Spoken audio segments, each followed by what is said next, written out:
Now, what else do you add onto this scheme, sprinkle in here as you run this thing? So what I've been running is taking single back tight slots and then audibling up into gun bunch quads. So I empty it. I go empty, and I haven't had a problem. I went on a 20-game win streak, got all the way to all Madden first string, running this offense this past weekend, and I've had a lot of success with it. Now, I ran into a little hiccup yesterday facing some Tampa 2, and I'm still labbing it, figuring it out, but primarily I really like this. I love bunch. We all know that.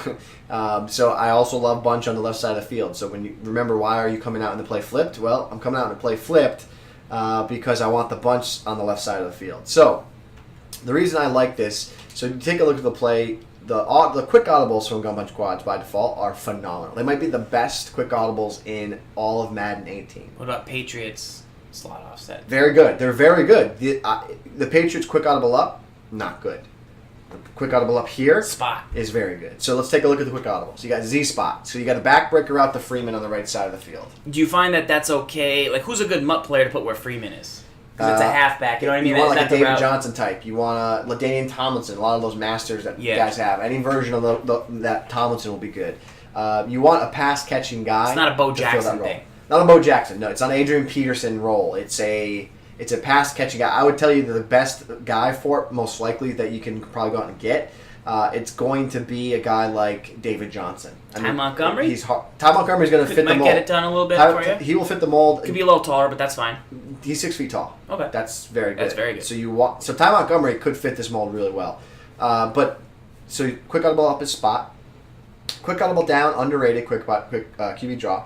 So a mobile quarterback here, you're going to get a lot of coverage. So if they pass commit, you quarterback draw, and it works really well. Pro tip, I sort of let the quarterback run on his own, organically go. It's a little pro tip that we call in the biz, a little finessing right there. I'll let the quarterback do his thing. So you have terrible stick. That's not true. So next, now we went over that. Now let's take a look at inside post. All right, this is tremendous flow. Okay, I have that route to Sanu, one of the best routes in the game. The A route, one of the best routes in the game. Yes. It's behind that tender space on the right side. We've shown why that, because you're going to get behind, if they play this. You get behind it. Yeah, you're going to throw right in the 40-yard line where Richard Sherman is standing. Yep. That you're going to complete that pass right over there on the sideline between these two guys coming across. Yep, and then take a look at that post to Jones. It's that weird stem post again. So now you got a great route behind it that they have to worry about. Mm-hmm. So you get a lot of great route progression. Now the last play is bunch trail. Okay, we get that deep post to Gabriel for the cover 2 beater. That's what we love, right? It's a good one. Split the defense. That's what we like about that. Now you have a deep corner to Sanu. And then what I absolutely love what this scheme brings to the table is you have all this action on the left side of the field with the quads. And then Spanish for 4. Yeah, and then Quadro. And then you have an ISO receiver on the right side of the field. The ISO receiver, I think personally here, is the tone setter. And here's why I say that. In this instance, you have 3 defenders that are all sense of purpose. As I look at this and I go, okay, those are 3 resources on the right side of the field. I'm not going to use Freeman at this point to do anything on the right side of the field. Now, if you were to take Chancellor, slide him in the box, there's some defenses that are like this. Now, if you take the other defender, Garvin, move him inside.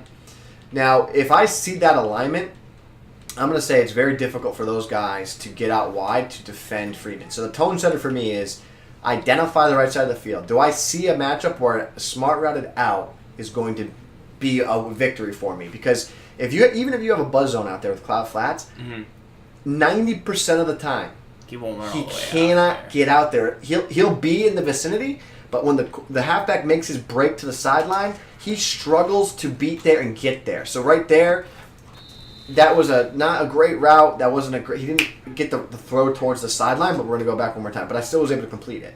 So here's again. Leave him where it is. No, you don't have to move inside. That's right where he's good. He was good. So here it is, right?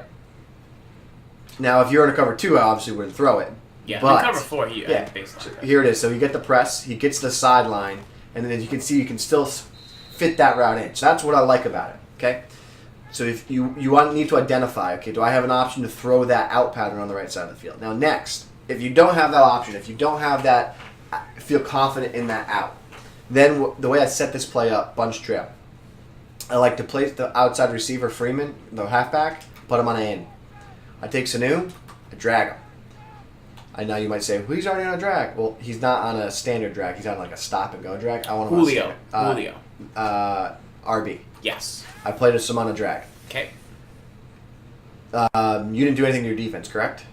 So this is what I like about this play, is when your opponent runs soft squats or if they run quarters flats, this defense opens up the corner route. It forces your opponent to play cloud flats or hard flats, curl flats. It takes them out of these quarter flats and it takes them out of soft squats because you're messing with their match man system. Which are two popular defenses. You're messing with their match man system because you're changing the alignment of the defense. So it's going to take them a minute to hang on to that, right? So you now force man situations and you open up the corner out to be wide open. Wide open. I cannot stress how important that is. Because you're changing up the alignment of the formation, that changes up what those quarter flats and those guys, what those assignments will be, right? So here it is again. You can see we get match man on the outside. He then runs with the with the angle. We leave that corner route wide. I've not seen a corner route that wide open in some time. Not so now, since like Boogs was throwing these dots. Now do this for me. Go to cover 2 out of this formation. Okay. And just put soft squats on the outside. Hot route him in. Gotta go over. Yeah. Let me see what you got. Boys, soft squat. Let me see what you got. Show it to me. Okay, soft squats. And just put the guy, the middle linebacker in deep zone. So, what you're going to see here, you got a base line. There you go. Interesting. Mm-hmm.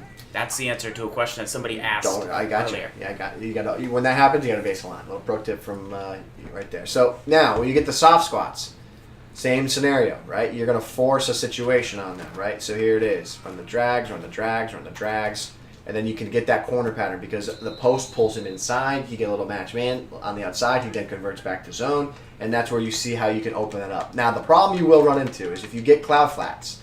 If you get that Tampa 2 from just this 3-5 and it's just standard cloud flats, it can get you.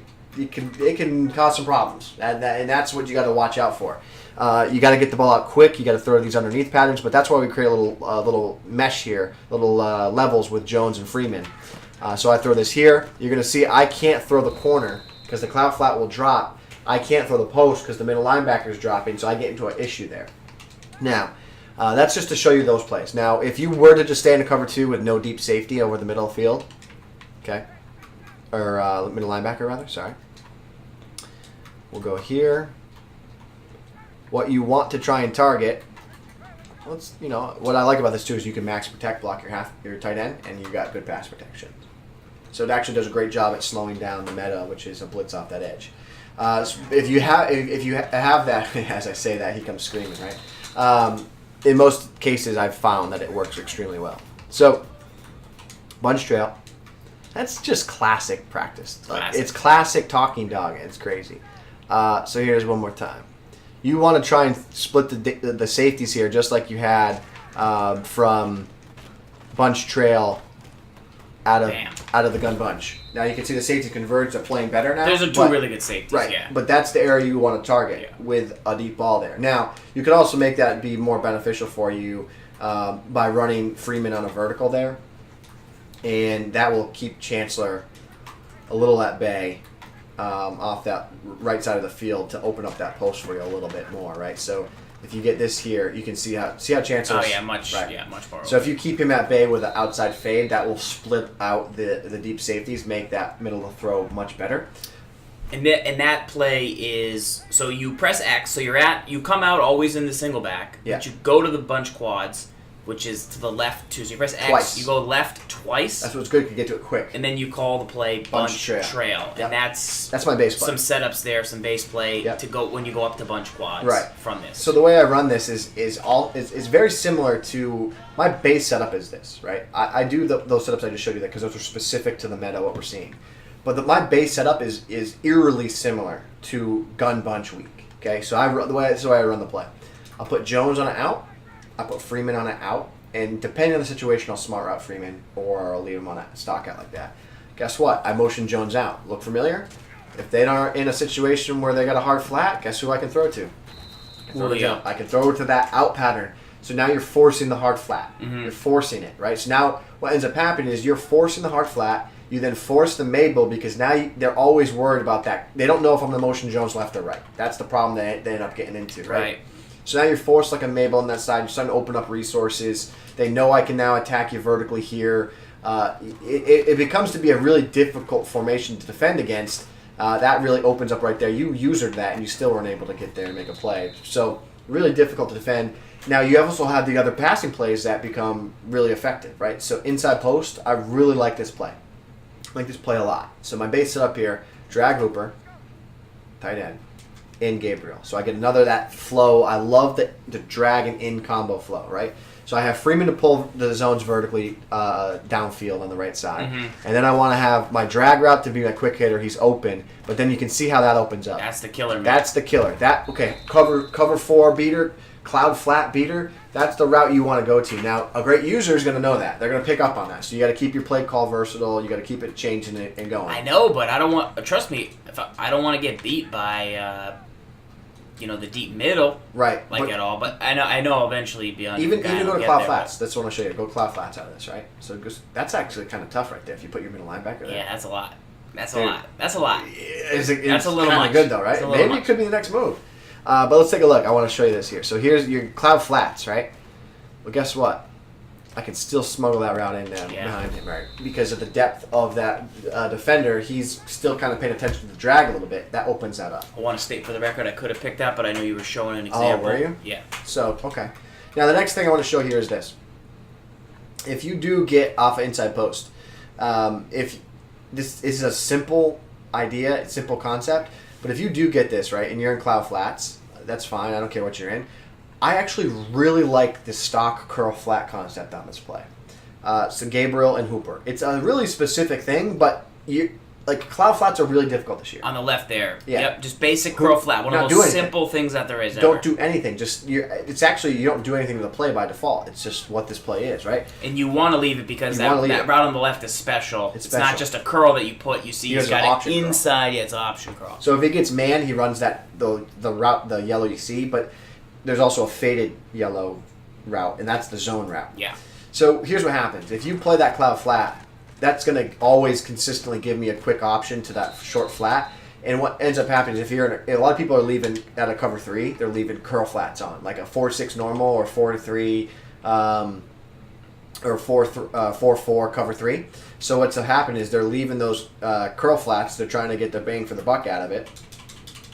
What ends up happening is if you go ahead and run this bunch trail or bunch quads inside post, you read that defender, you force him to go to that defender there on the curl because he plays curl first, leaves flat open. Now that's wide open, right? So that's what I like about it. It's versatile. It's just a different way to attack them in a force 2 zones in that area on the field. Now the last play there is spot. Now, what you could do with this... C spot. C spot. C spot run. So really, you kind of have the same routes on this play, but what you want is you want to use Freeman to just change the big play up a little bit, right? Right. So they're going to be always worried about the game. Yeah, they're going to be so worried about this side of the field. Like, if I was facing this, there's a chance I would even, use the deep. Yeah, I would use this guy or this guy and just only pay attention over here. Right, but the thought is this: if you want, it's a specific play.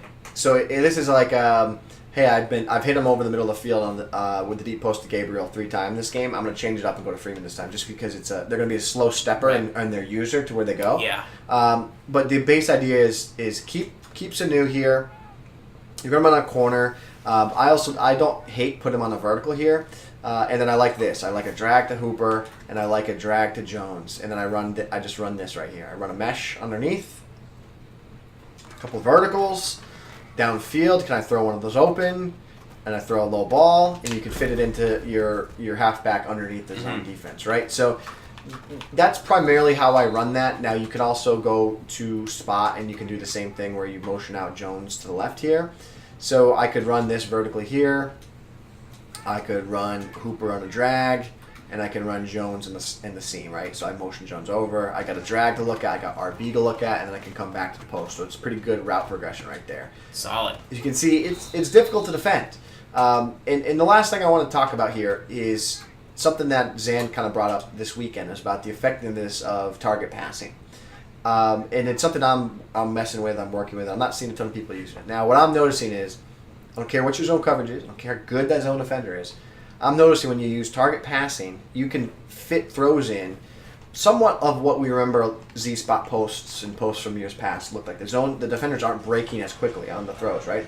They break, but they're not as quick to break with the target passing. Now, don't know why. Don't know if it's even a real thing. It's just kind of what I'm noticing. But what I feel on this is this route combination to Gabriel on the post in combo with Sanu on the corner, that can allow me to target pass, and I can see which one I want to throw to, and I can quickly get to the next one. So what I mean by that is this. I drop back, target pass activated. I then can move I can then move. See how the zone defender didn't really do anything? I can then move the icon quickly over to the corner receiver. So let's go one more time. So this is L trigger after the snap. It's target passing, new mechanic, Madden 18. It's really tough to use, but you're saying this is a little option that you have. You press L trigger to activate it. That was terrible. I don't know why I kept going with left stick. It takes a lot of practice.